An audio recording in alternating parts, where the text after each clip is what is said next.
Yokoso Otakus, it's Dre here, and this year has been awesome for anime. 2022, I think arguably is way better than the 2021 lineup that we got, and so I'm here to talk about our top 10 anime picks for the 2022 season. Some of these aren't brand new shows, but they are ones that I got into this year and are super hype. Let's jump into it. Mob Psycho 100 had its second season occur this year, and geez, I don't know why I skipped out on this one before. This anime is really easy to discount because of the artwork in it. It is very simple, and I actually found out something really interesting, and that's that the person who made the manga wasn't really an artist to begin with. He just kind of started into it without any traditional learning.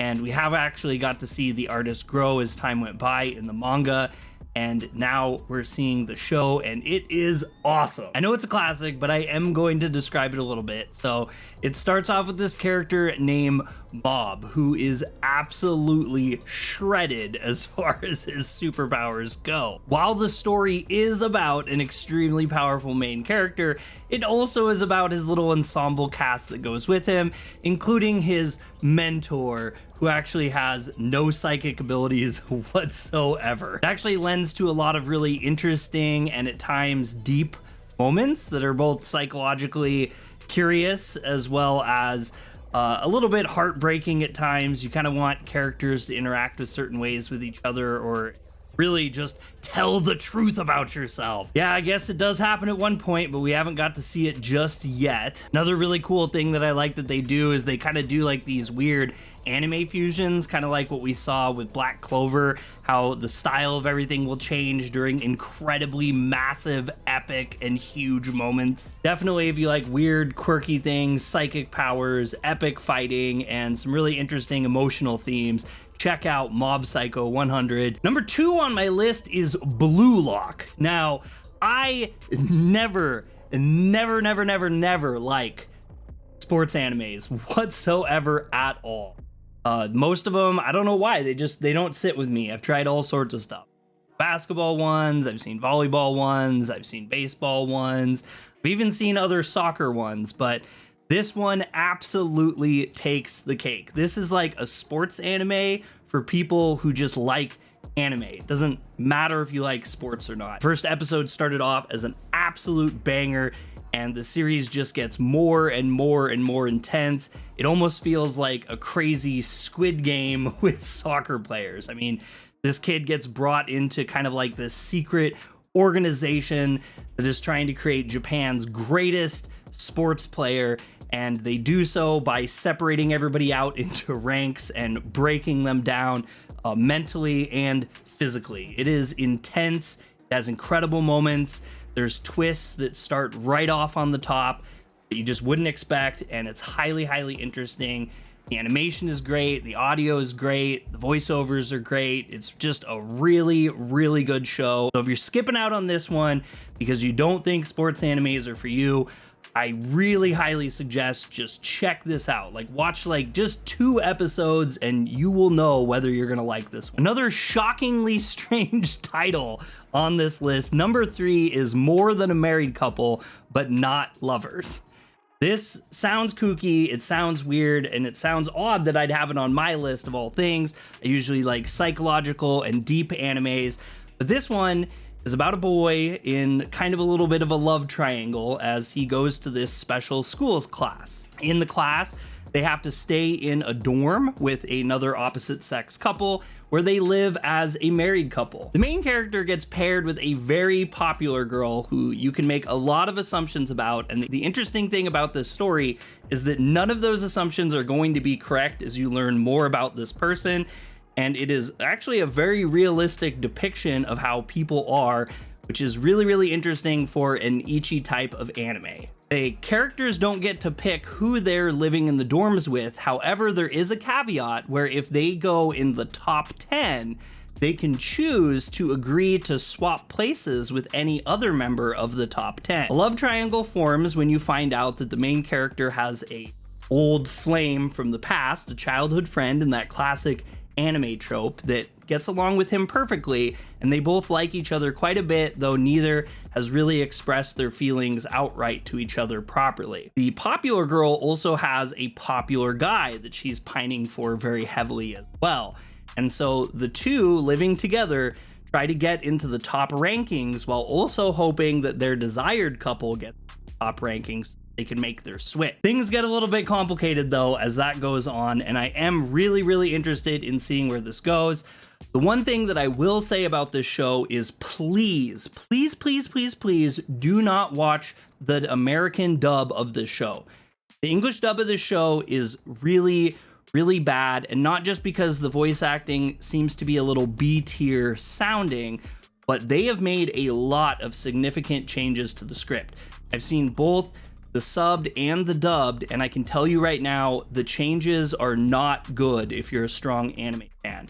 They tried to add in what I would consider some Gen Z slang terms, and a lot of times the way that the characters talk to each other or the slang that they use, it just doesn't hit the mark like the Japanese subs do. So please check this out in subs. I really do think you'll enjoy it, even if this isn't your thing. Ichi's stuff is not normally my thing to a very high degree, and this one I actually consider to be one of my top animes that I've seen this year. We're gonna cut right into the absolutely biggest hype show of this year, if not maybe the entire time I've been watching anime for like 20 years. You know what I'm talking about. Chainsaw Man came out, and it was made by MAPPA. There's been a little bit of discussion about CGI usage and how MAPPA's kind of handling the medium, but I think this one is a hard hit. Like, it is fantastic. The music is great. The opening is great. I absolutely love the art. I don't really care what people say. The art in this one slaps. MAPPA is killing it. You don't agree with me? That's fine with you, but I 100% will die on that hill. This show slaps. It is extremely gory. It takes place with this very pitiful kid who's in this terrible position. He's literally selling his body parts off just to get money to pay a debt. Some horrific incident happens with him, and he has a little pet demon that gets combined into his body, which turns him into Chainsaw Man. A man with literal chainsaws for arms, a chainsaw shooting out of his head. He really quickly ends up in this very strange organization run by a insanely crazy woman that I'm very interested in knowing more about, because wow, the last episode that they dropped that talked about her was insane. There's so many questions as you watch this anime. For the most part, it's pretty fast paced. A lot of people have complained that past like the first 3 episodes it slowed down. I think that's just good storytelling though, in my opinion. If you don't like slowdowns and storytelling, then I guess this might not be for you, or you'll find something to complain about. But overall, it's awesome. This show constantly takes me by surprise. It keeps me on my toes. The guy who writes it is an absolute nut job, and he just really has a wild and crazy mind. I also want to check out a manga he's been making called Fire Punch, and I might do a little video on that later, because that also is something that's really cool. So if you haven't seen it yet, definitely check out the world's most hyped anime, Chainsaw Man. Out now. The next show that I want to talk about, we got into in 2021. This one is DR.STONE, and at the very beginning of 2021, we did get the next season of DR.STONE. This show is awesome. It's funny, it has good action, the story's interesting, the world is very interesting, and I really want to see where all this goes. So in short, the premise is that some crazy incident happened in the world, and every single person has been turned into stone. A couple characters have escaped from this, including someone called DR.STONE, who is a young child who is obsessed with science in every single possible way, and he uses his knowledge of science. He tries to resurrect people from the past and recreate and rebuild a world based around science. In polar opposition to that, they have brought back a character who turned out to be very interested in the primitive lifestyle and muscle over everything, power over everything kind of guy. He ends up separating from them and becomes their rival, to which they have to build against him and see who will succeed. Strength over mind. A really, really great show. There's a lot of stuff that's very interesting in this. Like I said, the premise, fantastic. Story pacing is really good. You learn a lot of stuff about this show as you continue to go through. Season 1 was absolutely killer. I had a lot of fun with season 2 as well. It hasn't slowed down at all. I really do think you should check this one out, especially if you like thinking things, and maybe you'll even learn a little bit about science in this one. They definitely do talk about a lot of different things that you can do in a primitive world just by having the knowledge of science. I'd be completely remiss if I didn't talk about this next show in our top 10 of the year. We had Made in Abyss Season 2. This show is pretty painful to watch in a lot of different regards. I think season 2 took a huge change of pace from where the original series started with, but it is very, very, very good. The one thing that I will say is a little bit of a negative to me personally in this season is that season 2 is very centric to one singular area, but with that, they dig really deep into the past, into the roots of this, and kind of build up a story about things that were kind of alluded before that you didn't really know about in this season. They introduced some really, really wild characters. I cannot express this enough. There is like an entire village filled with crazy people and some even superpowered people outside of that come in. You learn about some events that happened in the past, which are just totally mind-blowing. I'm not going to give any spoilers out in this one. The season ends with a absolutely fantastically large, incredibly wild battle. It was really amazing. It really dropped off a cliff at the end. It was totally wild. Season 3 is going to be very, very hype. However, it's going to be a really long time before we see more of this. I definitely do suggest checking out watching seasons 1, the movie, and season 2. It was a really, really good ride this year. If not a little dark, if not a little harrowing, if not a little bit of stuff that's going to really kind of hurt your insides a little bit, you will really, really like this one. Right about in the middle of this year, I thought I saw like my #1 anime of all time that I've seen in a long time. This year we got LYCORIS RECOIL. If you haven't seen this one, check it out. Absolutely check this one out. This one, I don't think anyone should sleep on this. This show has so much for everyone. It's kind of a really interesting, great spy caper about a secret organization in Japan that is made up of orphan children.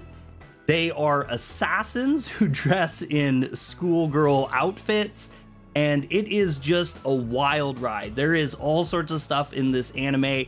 There is a very deep story, an interesting story. It starts off with the main character kind of having this big problem in the organization as she works for headquarters. She gets demoted and she has to work with another misfit kind of a character, and they pair together and go out to try to find the mystery of what happened, because the main character believes that she was set up. She wants to rectify that and get back up into headquarters. As the story goes, you learn a lot. There is a ton of different things in this anime that is really, really, really interesting. The artwork is fantastic. The VO is adorable. That's the only way I could describe it. The characters are just so cute together. They work so well together, yet they bring about like the fighting action of warriors. They are literally just powerful warriors in their arena. They're extremely skilled at the arts of killing and subterfuge, which goes in polar opposition to all the cute stuff. So this one I think is really good if you kind of like slice of life stuff, but you also like action and you like a real strong mixture of them. It neither feels like too much one or the other, and everything's just really good. A great, great, great, great story. I highly, highly suggest you check this out, and I'm really interested to see if we ever get any spin-offs, because there was a couple things they alluded to, like a boys version of the LYCORIS. Tomodachi Game was another amazing anime that we saw earlier in the year. I haven't quite finished this one up yet, so maybe it's a little wrong that I put this on the list, but I am very, very interested in continuing this story. Tomodachi Game was a game that I felt like was definitely like a Squid Game done in anime, but there is so much that sets this apart. So you have these school kids that are really tight friends with each other, and through events that I won't fully explain, they end up having to play a game for money. Now, they have to work together, but also by screwing each other over, they can gain advantages as well individually, and it makes everything very, very emotionally tense between the group. The way that people answer some of the questions and go through some of the trials that they have to do makes people have some very strong feelings about each other, and a lot of people start questioning their loyalties or how they really feel about these people that they've been friends with for so long. As I said, I haven't quite finished this one up yet. I did watch about 4, 5, 6 episodes of it and thoroughly enjoyed it, and I definitely suggest that you do too, especially if you kind of like these students in harrowing positions and the psychological battle of minds with people. This one's very, very good with that, and I'm really hoping that the ending lives up to the beginning of it, because it really does start off on a very, very strong foot. Another one of the more hype animes that we got this year, and I didn't think it could get much more hype than this, was Spy Family. It was only really beaten out in hype by Chainsaw Man a little bit later, but we did get season 2 of Spy Family, and this show was something that I kind of honestly slept on for a little bit. Me and Bree didn't watch season 1 until this year, and I regret that very deeply. Spy Family is a really, really great show about a spy who has to find an orphan girl and a woman that will agree to be his fake wife as he tries to complete this spy mission that he needs to do. The catch is that the daughter he so happened to pick up happens to be a mind-reading psychic, and she definitely does not let on to that and gets to get into some very interesting situations as she knows a lot more about people than they think that she does know about them. Along with that, the wife he ends up picking is an absolute masterclass assassin. And boy, this is just one of those shows that goes into some really, really wild territory. It's a very, very fun show. You could almost say that it feels like a little family comedy show with very high ends of action, although it's just really hard to explain this one for me, honestly. It has very good characters, the story writing's really good, it's interesting to see things as they play out.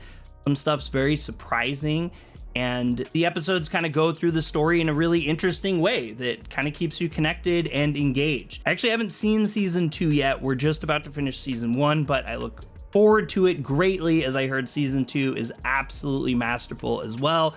If you're like me, you've been sleeping on Spy Family, stop it. Get help. Last on our list, number 10, is a classic, very vanilla anime that I just, I have to talk about. I can't leave it off the list because I really did thoroughly enjoy this one. Demon Slayer released its entertainment arc. The first half of this season was obviously just a recap of the movie, so honestly, I skipped it and I went right into the entertainment arc.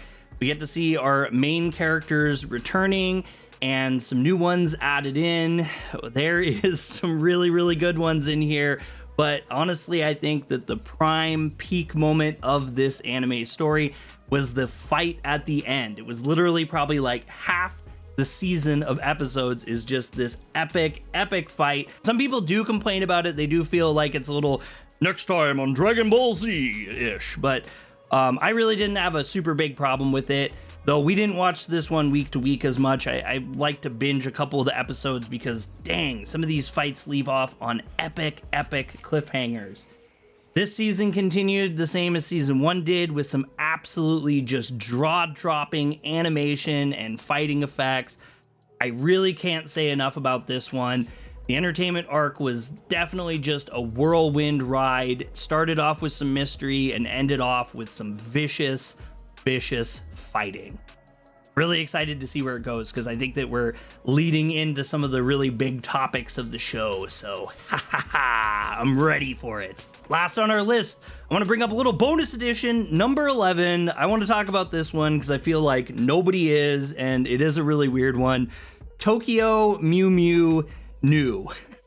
Now, this one is about this girl who ends up getting the powers of a cat, basically, and it really feels similar to like really old classic anime. And the reason why I'm bringing this one up is because this one actually has caught Bree's eye, and Bree has been really attentive and interested in this show. She finds it to be sort of like a comfort anime because for some reason, even though it is a new show that has come out, they've really dialed in that nostalgic feeling of old 90s anime titles.